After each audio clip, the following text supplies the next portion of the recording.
Today's viewer's email has come in from Ron, the subject of which was setting the record straight. So, let's get into it.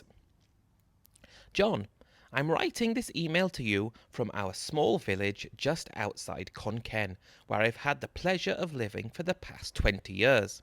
I live with my Thai wife and her daughter. I've had a great time over the past years. It's not been without its ups and downs and little problems along the way. Some things have happened that will make many people roll their eyes and think, how did you accept it? But I have a different mindset completely, and I hope this email and video on the channel, if you choose to use it, shines a light on how thinking differently and accepting things for what they are can make your own life a lot better. I wouldn't change living here for anything. I've been enjoying listening to the stories on your channel, and it makes me feel lucky that I am not in a similar position to these people. I saw one person who moved into the local village during my time here, built his house, or should I say, his wife's house, and within 6 months he was nowhere to be seen. The house was still there, she was still living in it, and her entire family had moved in. This is a regular occurrence, and I'm not trying to argue against it. I'm just saying that with a bit of patience, understanding and acceptance of certain cultural differences, someone can be successful living in Thailand, in a house built on their Thai wife's family's land. I consider myself to be a success story, but in this email I wanted to share everything that has happened to me in Thailand, and then other people can look at this and think if they're prepared to accept what I was prepared to accept to make living in Thailand a reality for me. Some things are a bit crazy and will appear unacceptable to many, yet some people will fully understand why I was willing to accept certain things that other people would not be happy to.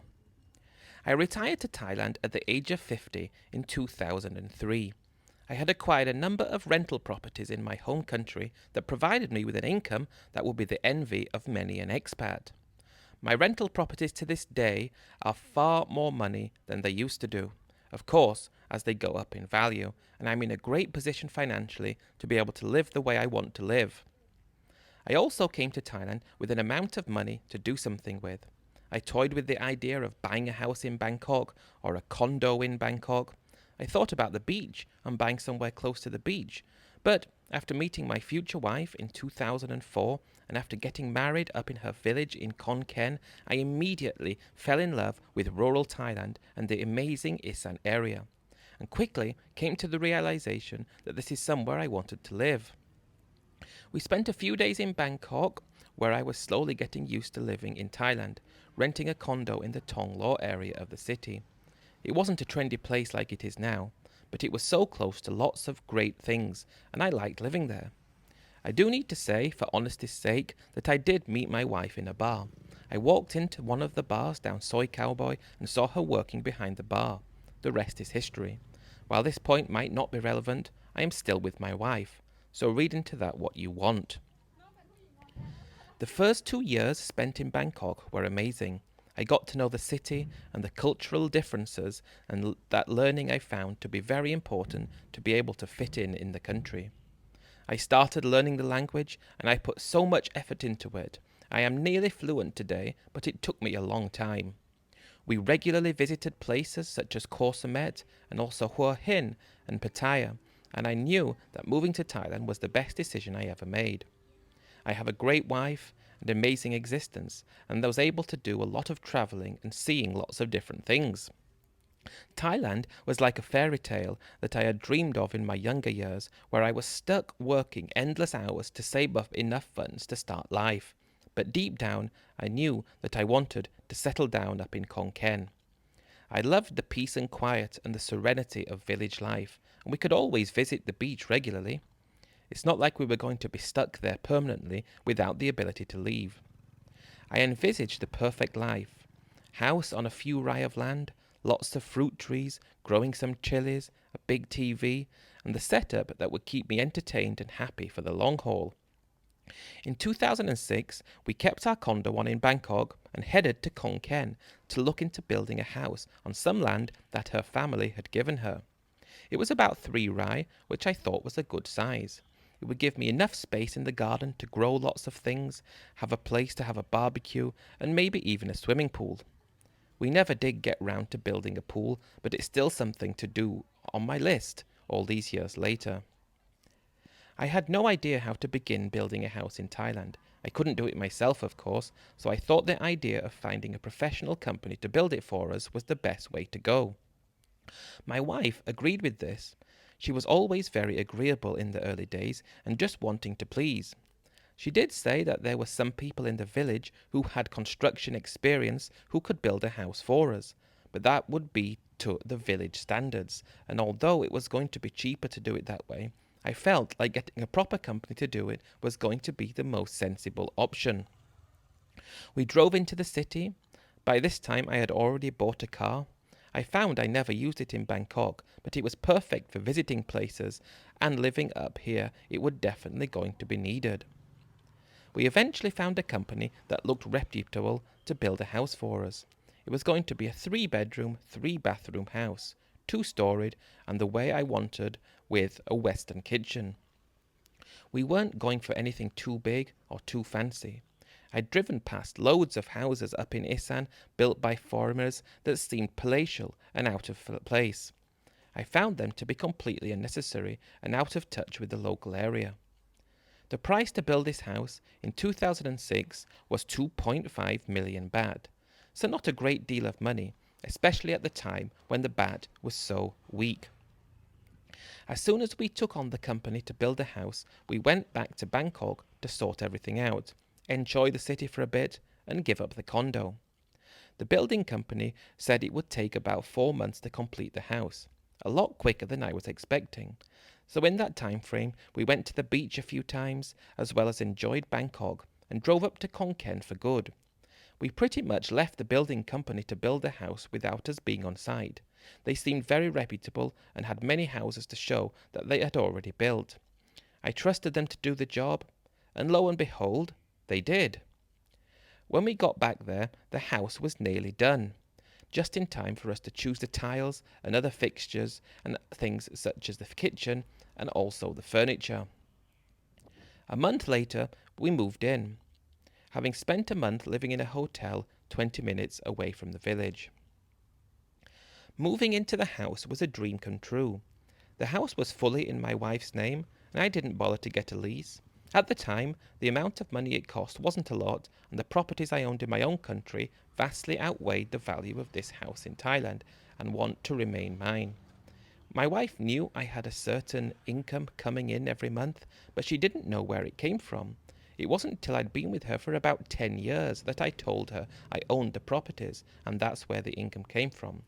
I kept this to myself for a long time. She didn't need to know where the money came from after all, as long as it was coming in, and she was happy. As soon as we started living in the house, I made it my goal to understand the culture in the area and how things are done, and what is expected of family. Many foreigners don't consider themselves to be family when they go and live in a place like that. They think of their wife as their wife, and they think of her wife's family as just that, his wife's family. Well, in reality, if you were back home, in your own country for example, you would also consider her family to be your family. So that's how I started to see things very early on. I didn't see her family as a burden, something that I put to them and to be discarded whenever possible. I considered that I joined their family. They graciously allow me to let me marry their daughter, and I wanted to be and still want to be someone who looks after and is part of the family. Now, I'm not trying to say that I throw money at the family left, right, and centre. Far from it. But if, for example, someone in the family is down on their luck and they ask for 5,000 baht, I'm not going to say no. Or if someone's motorcycle is broken and they don't have enough money to fix it, I'll pay for it to be fixed. It's no skin off my nose, really, and it just shows my good intentions. At least that's the way I see it. I do draw the line at certain things. I would never buy someone some land or a car or anything like that, but that will always help out when I can. If a family member has moved back to the village, I'm happy for them to stay in the house for a while. That's no problem. When you experience how Thai people live in the area, they do the exact same things for each other. So I think the notion that they are simply trying to take advantage of foreigners is not true. They're just living their lives their way as they have done for generations, and they expect the foreigner to have the same cultural understanding. We have to bear in mind that these people who live in these villages are not the most sophisticated. I don't say this in a negative way, but coming from the West, we know what our culture is, and we can see what their culture is. But in Thailand, they can only see their culture. They have no idea what it is like in the West, and no idea what cultural norms are there compared to here.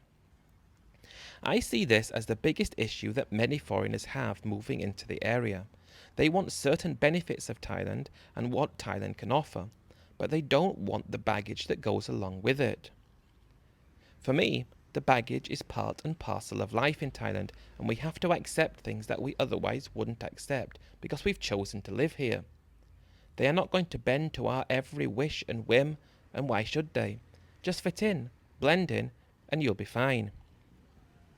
I haven't said much about my wife in this email so far, but I'm with her when she was 26 for the first time. Half my age, granted, but we got on well together and have been fine ever since. She never had any children from a previous relationship, and when we met, it was clear to me that she didn't really want to be working in the bar at all. She wanted a relationship with someone, to settle down with someone. We've been together ever since, and I love her dearly. I know that she loves me as well and appreciate the life she's been able to lead because of me. I never had any children as well, and I made that decision permanently, so I was not able to have children at all. I never really wanted any children, and that was fine with me. My wife told me originally that she'd been working in the bar for probably about 5 years. She never had any serious relationships. She told me how many people said that they wanted to be in a relationship with her, but were never serious. She said this happens to a lot of girls that work in the bars as well. People will promise them the world and hardly ever deliver. Again, I'm looking at this from a different angle than many people who discuss bar girls. Yes, they can be very conniving and manipulative, cold and demanding of money. Lots of them have been burned many times by people saying they're going to do things with them and give them a life, and it never transpires. So take a second and look at it from their perspective as well. I found myself extremely fortunate to have found my wife, and I've allowed her to live the life she wanted to lead while being with me. And she allowed me to live the life I wanted to lead as well. If it wasn't for her, I wouldn't have been able to have a house in such a beautiful area. I wouldn't have been able to be sitting on my hammock as I write this now outside the house with a cold Chang right next to me.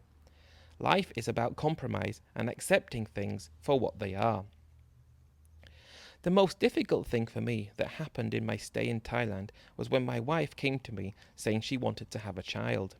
She didn't have a child yet, I didn't have a child, and she told me how desperately she wanted this. I told her that it wasn't possible for me to have children, so there was not really much we would do. I think I jokingly said, "Why don't you get a dog or something?" We did get the dog, 2 dogs in fact, but that didn't seem to do anything close to what she dreamed of. One day, she told me that she was going to have a child. Would I have any problem with that? I thought she was joking at first, and I said no, I don't have a problem at all. I was joking back. It did come as a surprise then when I found out a few months later that she was pregnant. I couldn't believe it at first. I thought my world had come crashing down, but she looked at me and said she told me she was going to do this, and she had no idea that I would have a problem because I told her to do it. And she planned to stay with me, and that was the idea was. She had no intention of staying with anyone else or leaving me. This did take me a while to accept. I wasn't heartbroken, in a sense, but in the other, I did tell her to go ahead with it. I did tell her to do it. I didn't expect that she actually would, but I did tell her. I have heard other stories of this happening to other people as well. When someone is married with a foreign older man, they still have dreams of having a family, so they go out and get one. I decided that I was just going to accept this and move on with it. What could I do at the end of the day? And if this was going to make her happy, more so be it. She never really had any issues with me, and I never had any issues with her. I just looked upon this as being a girl half my age wanting a family. I wasn't able to give it to her, but I will be there to support her and the child when it was born. Having my wife pregnant for 9 months wasn't exactly fun, and it did take me a few years to get over the idea of what had happened. When her daughter was born, I paid for the hospital bills, as you'd expect, and my wife, all along, treated me like I was the father. She never treated me in a different way. She wanted me to be the father, and if that's what she wanted, that's what I was prepared to do. I know many people are going to be listening to this thinking I'm wrong in the head for accepting it, but until you're in a similar position, don't judge. Her daughter is going on for 11 years old now, and I'm actually thinking she's been a great addition to our lives. She speaks perfect English with me and Thai with her mother, and we actually like a genuine family. I think it's important to say that we've had other problems over the years as well. Her having a child with someone else probably was the biggest of them all, but other things have happened as well. The difference between me and someone else is I don't see things as being problems in the same way as other people will. For example, the time when my wife borrowed some money against some of the land that we bought close to the house. She didn't ask me about it, she just went ahead and did it. One of her cousins was in a very difficult financial situation and owed a lot of money, and it needed paying back. My wife thought absolutely nothing of borrowing 100,000 baht against the land close to the house, thinking she'd be able to pay it back easily. Handing over the money to her cousin, who never paid it back to her, was just like something she just did. Of course it was me who ended up paying the 100,000 baht back, because if she didn't, she'd have lost the land. I think I got a little bit upset, saying, "Why did you do that? That was silly, that was crazy." But that was it. It wasn't the end of the world, and nothing to ruin a relationship for. As I said, I've been with my wife for 20 years now, and things that many people will have not been able to accept, I have, and I accept them graciously. I'm living in paradise right now, and have the ability to do anything I want, and I do what I want. Being too worked up when something happens that you don't like, or that goes against what you would do, doesn't help anyone. My wife is a great person at heart, always wants to help people, loves her family, but she's not without her flaws. But then again, I am not without my flaws either, and consider myself to be a realist. I think I should also talk about the time when she crashed a car, a complete write-off. Only 2 months prior to this, I had given her the money to sort out the insurance, first class insurance, that I wanted for the car. But either a mistranslation or a miscommunication, even though I could speak Thai, at least I thought I could speak Thai, or something along those lines, and she didn't insure the car properly. Well, she got the government insurance and paid for the tax, and I guess she must have just assumed that the 20,000 baht I gave her, the rest was for just her for doing it. Well, a great 18,000 baht profit for her then, that was. When she crashed the car, I was of the mind that it was insured, and was just worried about her. Luckily, she wasn't drunk when she was driving, or that would have been even worse. But when I asked about the insurance, she showed me the document, and it was only the government insurance. Turns out the car wasn't insured at all. I can only thank my lucky stars that the car was getting quite old. It was probably only worth about 300,000 baht, but it was a write-off. I was lucky that I had enough money to buy a new one without it denting into my lifestyle. But it's just little things like this that can happen, and how you react to them as a foreigner, that can determine your success in the country. I know full well that she did not do that on purpose. I would bet my life on it. She definitely didn't do it on purpose. I was just assuming it was naivety on her part, or something along those lines. But she genuinely thought she did what I asked her to do. Also, whose fault is it really? Mine, I suppose. I could have easily done the insurance myself, and to this day I do. I am ever so grateful to be living where I am, with a fantastic wife, having a fantastic life. In 3 days we're due to drive down to the beach for a bit. Not even decided which beach we're going to, just the way I like it. Keeping things fresh and real is amazing.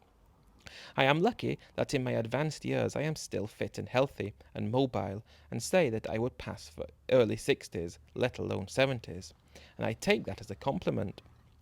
My wife is pushing 50 now. I think she was a bit old to have the child, but at least she's still with me, and we're having a good time in every other way. Her family helps out a lot with her daughter as well, so we're going down to the beach together, just me and her. She understands that this is part of my culture. It's very important for husband and wife to spend time together, just by themselves, without the child being there all the time and at every single waking moment. She gets that and also has learned to love it and thrive on that as well. We do go away occasionally with the daughter, but 3 out of 4 times we go away, it will just be the two of us, getting some much needed time alone and having a good time. I pray that I'm able to continue to live this life for as long as possible and nothing stops or puts hold on it. Touch wood, my health will remain for a few good more years, and Thailand will be my forever home, where I will live it out with my wonderful wife and fantastic house on the most beautiful piece of land, surrounded by gorgeous fruit trees and just an environment that I couldn't think how to improve. I'll be quite interested to see how people receive this story. I'm happy in my life, my wife is happy, we have a great time, and I bet there's going to be people who know better and want to teach me how I should live my life. Who's the happy one, I say to that? I am, and I will remain being. The next time you're in Khon Kaen, John, I would love to take you for a beer. I've watched all your channels and think you're doing great with the stories that are coming in. From a long time subscriber of yours, Ron.